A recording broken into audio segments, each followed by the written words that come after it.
अबूता के कराली हनी गावाना रोजाना सल चाहिए बिछावाना एजी हटी ना जान ले का हो अबूता के कराली हनी गावाना रोजाना सल चाहिए बिछावाना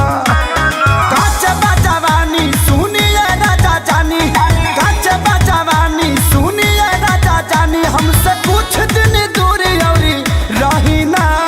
मानव का नान्हे बा हमरो उमर कमर लोटे साहिना नान्हे बा हमरो उमर कमर लोटे साहिना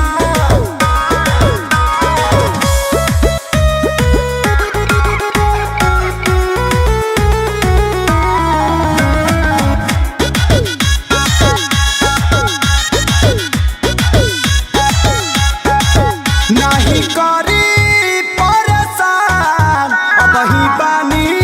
हम नादान से जिपा चढ़ी जानी फान लागे ललबलई कोई हम जान दूधा के दांत तुड़िए के दम लेवका नहीं करी परेशान अब ही बानी हम नादान से जिपा चढ़ी जानी फान लागे ललबलई कोई हम जान बड़ा लगी छोट नदी में कम बाजी आए नान्हे बा हमरो उमर कमर लोटे साहिना नान्हे बा हमरो उमर कमर लोटे साहिना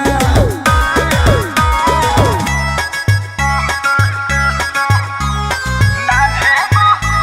कमर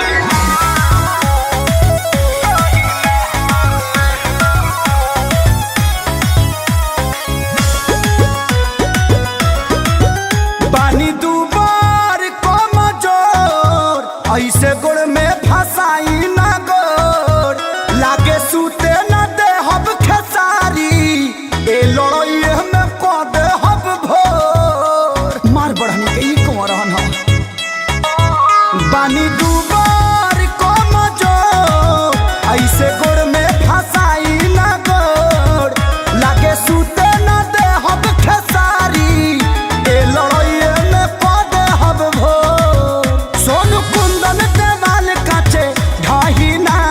माटी के बाबी अरे नान्हे